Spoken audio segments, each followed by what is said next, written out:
Providing support to the constituents of Newcastle is really the bread and butter of my role as the federal member for Newcastle.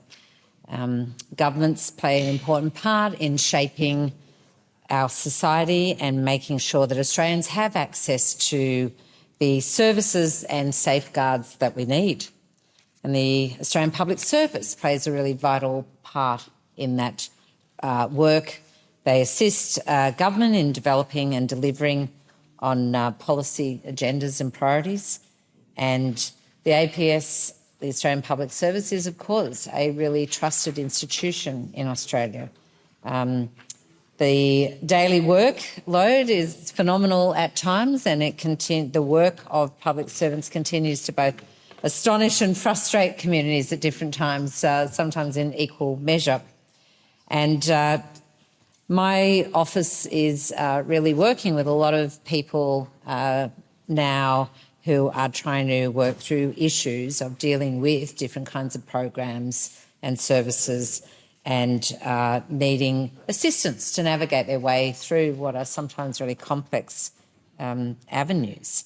And whether that's figuring out how to get access to a home care package or perhaps, working your way through Services Australia to access any number of the programs through there, presenting at Department of Veterans Affairs, or finding a bulk billing doctor. These are all things that our staff and we do in our electorates all the time. Each day we hope that the support and advice we provide goes some way to helping ease some of the stress and sometimes de-stress that people feel when they are faced with unexpected and difficult circumstances. And lately my office has seen an uptick of constituents contacting about the wait times and processing times at Services Australia and the NDIA. And I know my staff are working with many of you to help ease the stress that this causes, and I want you to know that we hear you, we see you, and we are making changes to ensure that this improves. Wait times at Services Australia have been getting progressively worse for a number of years now.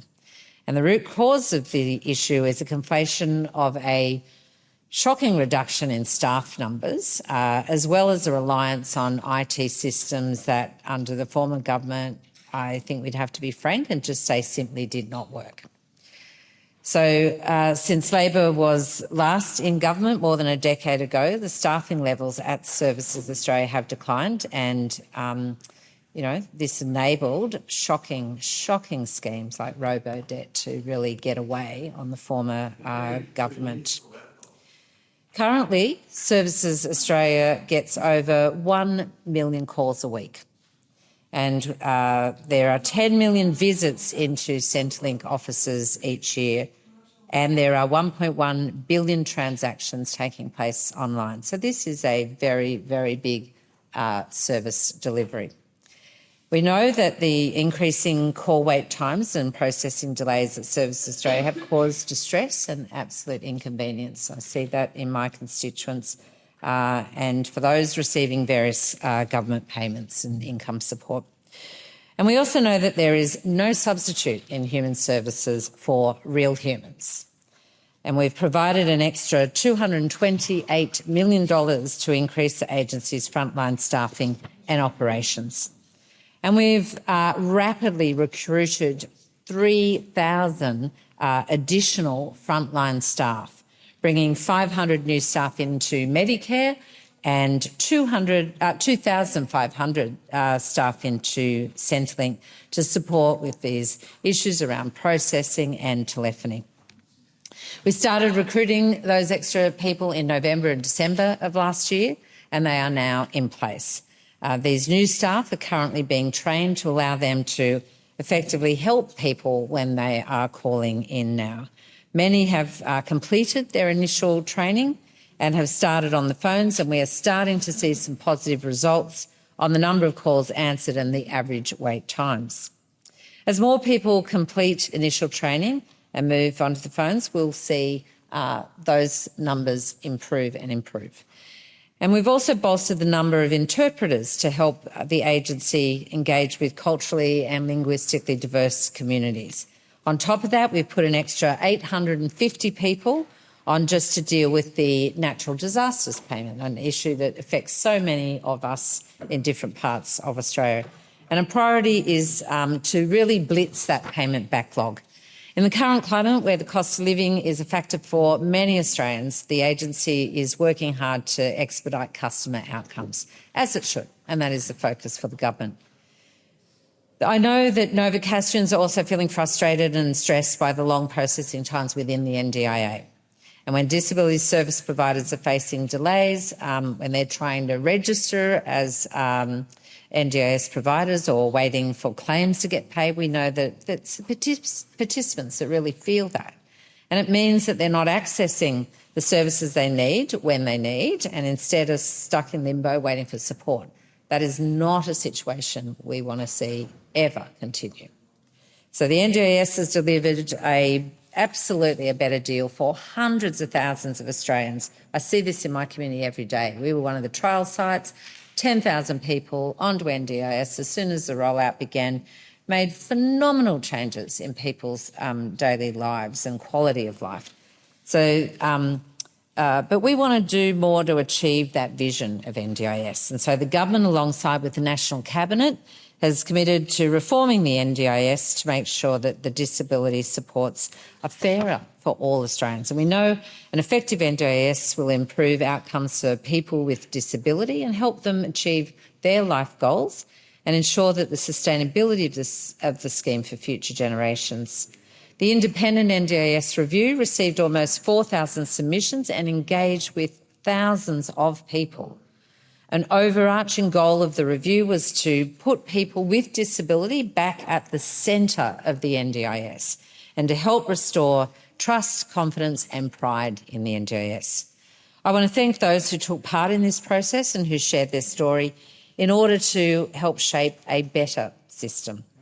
The review was released on the 7th of December last year and included 26 recommendations and 139 supporting actions. The review panel engaged deeply with Australians with disability, carers and the disability sector, as well as the states and territories and other relevant experts. And it will inform how state, federal and territory governments should work together to reform the NDIS.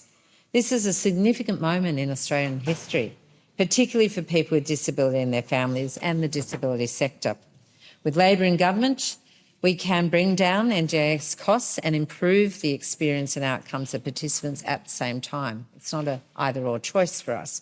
I know this is something that the Minister is incredibly passionate about and will fight tooth and nail to ensure that we have a system that meets the needs of those it is intended for. And finally, I just want to update the House on the Albanese Labor government's commitment to ensuring the veteran community is provided with the best possible services and support. With increasing costs of living and rising costs for business, the veteran community has told us that they're finding it harder and harder to find GPs who will treat them without accumulating out-of-pocket expenses.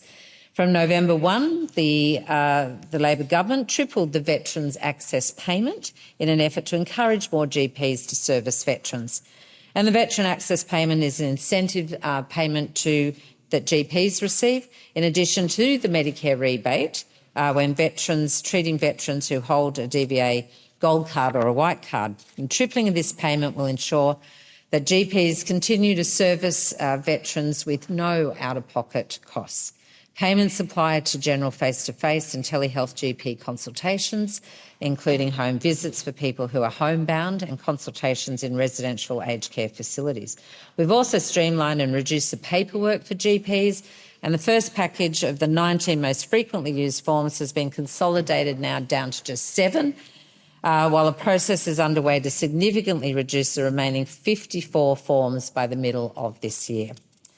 We're working through a big backlog that was inherited, and there is some very good news on that front. As of January 31st this year, the total number of claims yet to be allocated to a delegate at DVA had fallen to 3,697. Still way too many, but down from that shocking number we inherited. I really want to encourage Novocastrians to keep reaching out to my office Governments are providing good services. We want to make sure they're the very best that they can be, and we're always here for continuous improvement.